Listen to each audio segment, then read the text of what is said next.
ओम श्री परमात्मने नमः।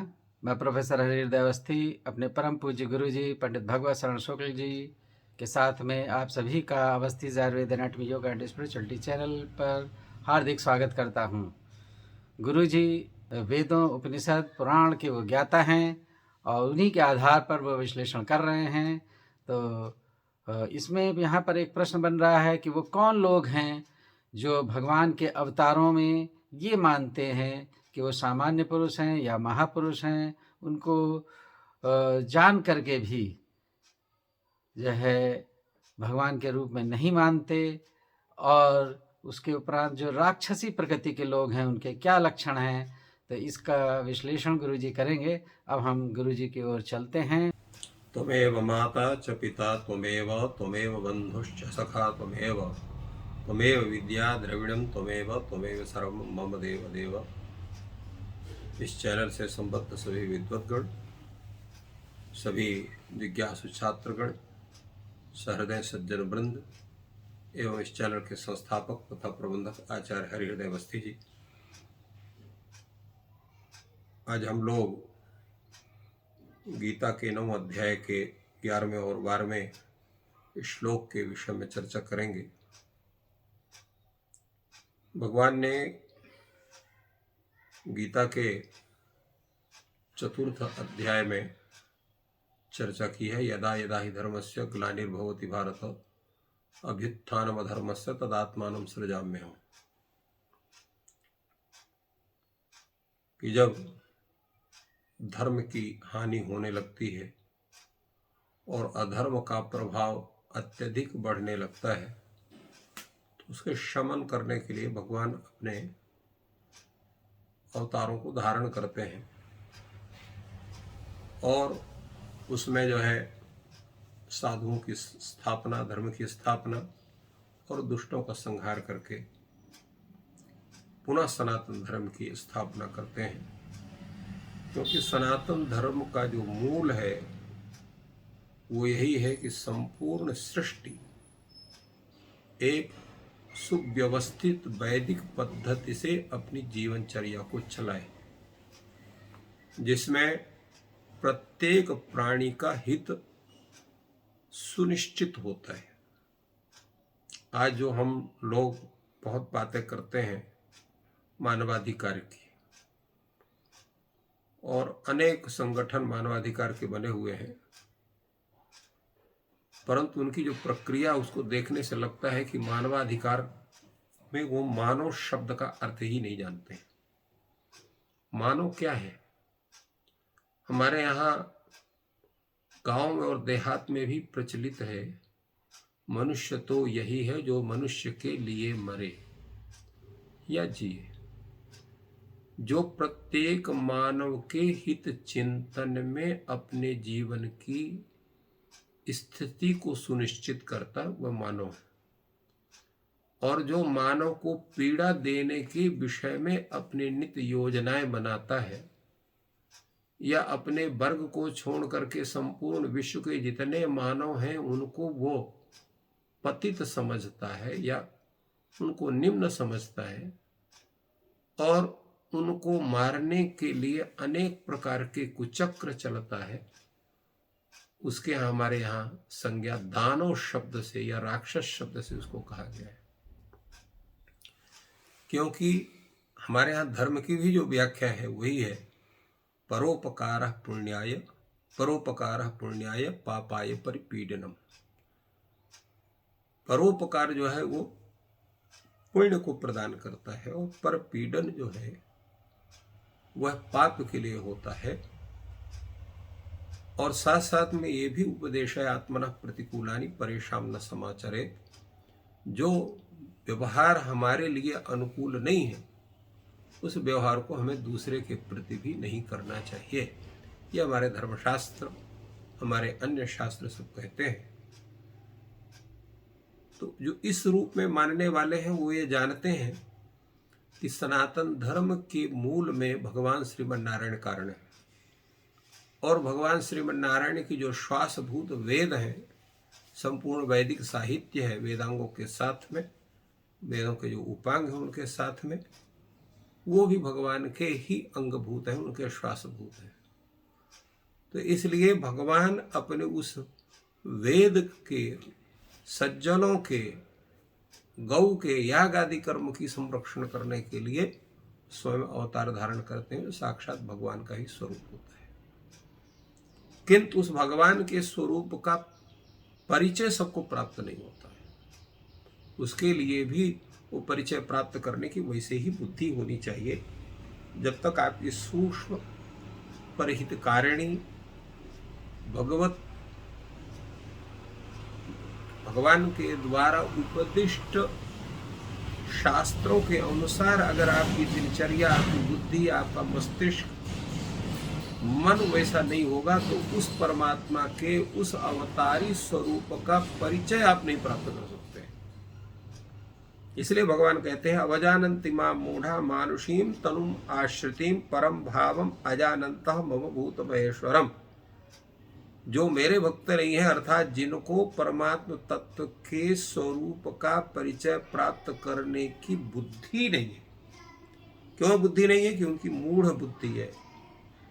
वो अत्यंत दुरभिमान में और मूर्खता से उनका जो विचारणीय जो स्वरूप है, जो वैचारिक शक्ति है, उसका उनमें अल्पता होती है। तो ऐसे व्यक्ति जो है, मैं जब मनुष्य शरीर को धारण करता हूँ, अवतार धारण करता हूँ, राम के रूप में, कृष्ण के रूप में, बलराम के रूप में या परशुराम के रूप में, तो वो मुझे एक सामान्य व्यक्ति समझता है। वो ईश्वर के रूप में नहीं मानते। और वो जो है कहते हैं कि ये मनुष्य है, सामान्य मनुष्य है। अगर सभी को ईश्वर मानते तो जितने राक्षस हैं जिनसे भगवान का युद्ध हुआ है, तो वो लोग उनसे युद्ध क्यों करते? इसलिए भगवान कहते क्यों? क्योंकि मूढ़ बुद्धि उनकी होती। क्यों मूढ़ बुद्धि होती है? कि काम, क्रोध, लोभादि, मद, मत्सर जो षड विकार है, वो षड विकार उनके अंदर प्रवृत्त होते हैं, क्योंकि किसी गुरु का उपदेश उनको प्राप्त नहीं है। उनका जो शास्त्र चिंतन है वो केवल दिखावा मात्र है। क्योंकि हमारे यहाँ विद्या का जो स्वरूप है वो यही है कि विद्या का जो स्वरूप है उसको आपके जीवन में होना चाहिए। यस्तु क्रियावान पुरुषः स विद्वान। जो क्रियावान है यानी आचरणवान है, शास्त्र के द्वारा निर्दिष्ट संपूर्ण आचरणों का जो परिपालन करने वाला व्यक्ति है, वही विद्वान है। केवल अक्षरों को जानने वाला व्यक्ति विद्वान नहीं होता है। तो ये भगवान कहते हैं कि जिनकी बुद्धि शुद्ध है, जो आचरणशील है, जिन्होंने शास्त्र का अनुशीलन करने के साथ अपने जीवन में शास्त्र को अपनाया है, गुरुजनों के बातों का अक्षरशः पालन किया है, ऐसा व्यक्ति मूढ़ नहीं होता है और मेरे तत्व को जान करके मेरे स्वरूप को भी जानता है। किंतु जो इससे विपरीत है, ऐसा मूढ़ मानुषीम तन्वाश्रितम माम अवजानन्ति, केवल साधारण मनुष्य मुझको समझते हैं। मम भावम अजानन्ता, और कब समझते हैं? तो भूत महेश्वरम मम भावम अजानन्ता, जो संपूर्ण भूतों को, संपूर्ण प्राणियों को जो ईश्वर है और जो योग माया से संपूर्ण सृष्टि की प्रक्रिया को जो संचालन करता है, तदरूप मुझे परमेश्वर के भाव के स्वरूप को, उसकी उत्तमता को नहीं जानते हैं। तो ऐसे व्यक्ति ही वो मोह को प्राप्त करते हैं, ये भगवान कहते हैं। प्रश्न होता है कि ऐसे मूढ़ व्यक्ति कैसे बनते हैं, उनका स्वरूप क्या होता है? हम कैसे, क्योंकि किसी को भी हम कहें मूढ़ है, हमसे वो झगड़ा करने के लिए तैयार हो जाएगा। तो हम किसी को ये नहीं कह सकते हैं कि तुम मूर्ख हो, या तुम जो है मूढ़ हो, या तुम राक्षस हो, या दानव हो, ऐसा हम नहीं कह सकते हैं। क्योंकि ऐसा कहेंगे तो उस व्यक्ति को बुरा लगेगा। वो कोई भी दानव भी अपने को दानव नहीं समझता है, राक्षस भी अपने को राक्षस नहीं समझता है। किसी गुंडे को भी आप गुंडा कह दीजिए तो वो आपसे लड़ जाएगा, उसको गुंडा कहता है। क्योंकि जो गलत कार्य करने वाला व्यक्ति है वो भी वस्तुतः गलत स्वरूप से उसको भी घृणा है, किंतु उसका जो मोह है उसकी उस तरफ उसको प्रेरित करता है। और अगर जो मोह हो जो पूर्ण रूप से उसके मस्तिष्क में जब वो अपना स्वरूप बना लेता है तो फिर उसको वह गलत कार्य भी गलत नहीं लगने लगता, अच्छा लगने लगता है। क्योंकि गलत कार्य करने वाले भी तीन प्रकार के होते हैं। एक तो है गलत कार्य करना चाहता है किंतु बुद्धि अत्यंत शुद्ध है तो स्वतः न करके किसी दूसरे के द्वारा गलत कार्य कराता है। दूसरा यह है कि स्वतः गलत कार्य करता है, गलत जानता भी है, किंतु करने के बाद थोड़ा सा पछता भी लेता, मुझको ऐसे नहीं करना चाहिए। और तीसरा ऐसा व्यक्ति है जिसको गलत कार्य गलत कभी जिंदगी में लगता ही नहीं है। तो ऐसा जो व्यक्ति है वो उत्तम कोटि का राक्षस है, और बाकी जितने हैं उनकी कोटि जो है वो मध्यम और निम्न मानी जा सकती है।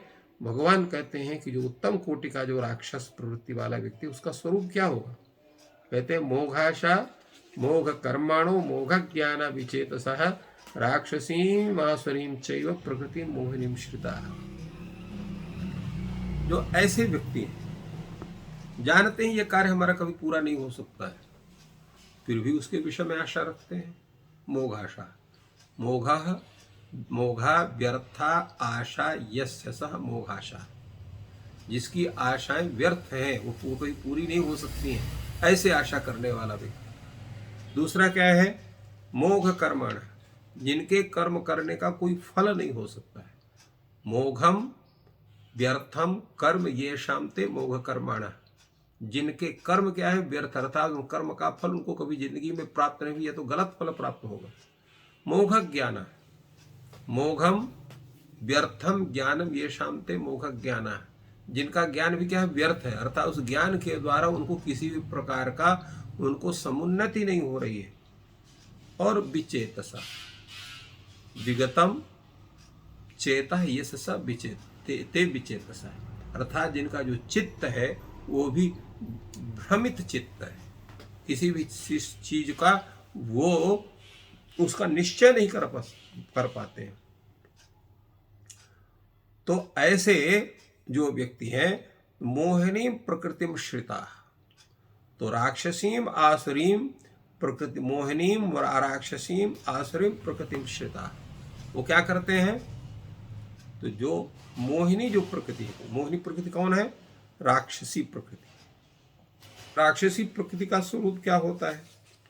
आसुरी का जो है वो स्वरूप क्या होता है? तो उसके विषय में थोड़ा सा विचार करना आवश्यक है। कहते हैं राक्षसीम मोहिनीम प्रकृतिम श्रिता या आसुरीम मोहिनीम प्रकृतिम श्रिता। इसका अर्थ हम क्या करेंगे, क्या जानेंगे, क्या है वो? तो राक्षसी प्रवृत्ति क्या है? राक्षसी प्रवृत्ति क्या है? अकारण द्वेष, कोई कारण नहीं है उसे द्वेष करने का। आप द्वेष किसी से कब करते हैं? आपका कुछ उसने नुकसान कर दिया, या कुछ आपको जो है धोखा दे दिया, या आपको विश्वासघात कर दिया, या आपसे वो द्वेष स्वतः करता है, उसके प्रति एक सामान्य स्थिति है, द्वेष होता है। परंतु एक अत्यंत सज्जन व्यक्ति है या उदासीन व्यक्ति है, उससे आप कोई संबंध नहीं, फिर भी आप उसको कष्ट देना चाहते हो, उसको कष्ट में युक्त होकर के उसे आप खुशी मनाना चाहते हो, तो ये जो आपका जो स्वभाव है बिना कारण के द्वेष करना, बिना कारण के किसी का अनिष्ट करना, अनिष्ट के विषय में सोचना, तो ये जो स्वभाव है इस स्वभाव को राक्षसी स्वभाव कहते हैं। यह राक्षसी स्वभाव है। और आसुरी प्रवृत्ति क्या है? तो काम और क्रोध के वश में होकर के अपने कार्य को सिद्ध करने के लिए दूसरे को भी क्लेश पहुंचाना, उसके धन आदि का, स्त्री आदि का, पशु आदि का अपहरण करना, इसको आसुरी प्रवृत्ति कहते हैं।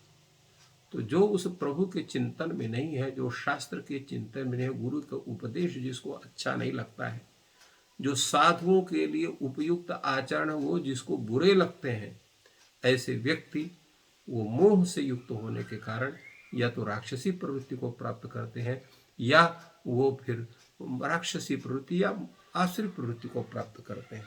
तो ऐसे जो व्यक्ति हैं वो कभी भी उस परमात्मा के स्वरूप को प्राप्त नहीं कर सकते, उसका ज्ञान नहीं कर सकते हैं। और जब ज्ञान नहीं कर सकते हैं तो वो उस परमात्मा को साधारण समझ के उसे द्वेष करते हैं। तो ये गीता में भगवान ने बतलाया कि किस प्रवृत्ति का क्या स्वरूप है, किस प्रवृत्ति से हमको बचना चाहिए, किस प्रवृत्ति का आश्रय करना चाहिए, उस परमात्मा की प्राप्ति या उस की स्वरूप की जानकारी हमको कैसे करना चाहिए। हमारे यहाँ तो गीता शास्त्र ये भी कहता है कि जिसमें भी एक आप अलौकिक स्वरूप का दर्शन करते हैं वो भी प्रभु का ही स्वरूप है। यद्यपि संपूर्ण संसार के जितने भी तत्व हैं वो प्रभु से ओतप्रोत तद्वत ही हैं। इसलिए हमारे यहाँ कहा जाता है कि तुलसी इस संसार में सबसे मिली ओधाय, ना जाने किस वेश में नारायण मिले जाए। तो प्रत्येक वस्तु में, प्रत्येक पर जीव में, प्रत्येक मनुष्य में, सब में यद्यपि वो जीव रूप में परमात्मा तत्व विद्यमान है, किंतु परमात्मा तत्व जो जीव रूप है वो भी, इसलिए ईश्वर अंश जीव अविनाशी, जीव को भी भगवान का ही अंश माना जाता है, नारायण का अंश माना जाता है। किंतु काम, क्रोध, लोभ और कर्मों की दुष्प्रवृत्ति के कारण जो ईश्वरांश जीव रूप बैठा हुआ है हम लोगों के अंदर, वो इतना ढक जाता है कि उसका जो मुख्य ज्ञान है, सद्ज्ञान है, वो दिखाई नहीं पड़ता है। जैसे जब अत्यंत बादलों का, घने बादलों का प्रकोप या उनका घटाटोप का स्वरूप आकाश में व्याप्त हो जाता है तो सूर्य दिखलाई नहीं पड़ता। ये घटाटोप बादलों का क्या है? यही है हमारे दुष्कर्म बंधन। तो दुष्कर्म बंधन होने के कारण जीव का जो अपना स्वज्ञान है, उस ज्ञान उसका दब जाता है, वो जो है दिखाई नहीं पड़ता है, जिसके कारण से उसको अनेक प्रकार के योनियों में भटकना पड़ता है, अनेक प्रकार के नरकों का भोग करना पड़ता है। और इसीलिए रामायण में कहा गया है कि इस कलियुग में भी व्यक्ति जब तक विपत्ति को प्राप्त नहीं करता है, जब तक मृत्यु को नहीं प्राप्त करता है, तो सबसे बड़ा बलवान, सबसे बड़ा बुद्धिमान, सबसे बड़ा आयु वाला, सबसे धन वाला इत्यादि उसकी कुबुद्धि उसके अंदर उत्पन्न होती है। इसलिए सत्संग करना चाहिए, गीता आदि ऐसे शास्त्रों का अध्ययन स्वाध्याय करना चाहिए, गुरुजनों के वचनों का श्रवण करना चाहिए, किसी के भी माध्यम से हो, और श्रवण करके उनका मनन करना चाहिए, और मनन करके अपने जीवन में उन उपदेशों को उतारना चाहिए। तभी हम लोग इस संपूर्ण जो ये संसार जाल है, इससे जो है अपने को पृथक करके हम उस परमात्म तत्व के चिंतन में अपने को स्थापित कर सकते हैं। बहुत ही सुंदर गुरुजी ने विश्लेषण किया कि कौन लोग ईश्वर को ईश्वर नहीं मानते और साधारण पुरुष मानते हैं, और राक्षसी प्रकृति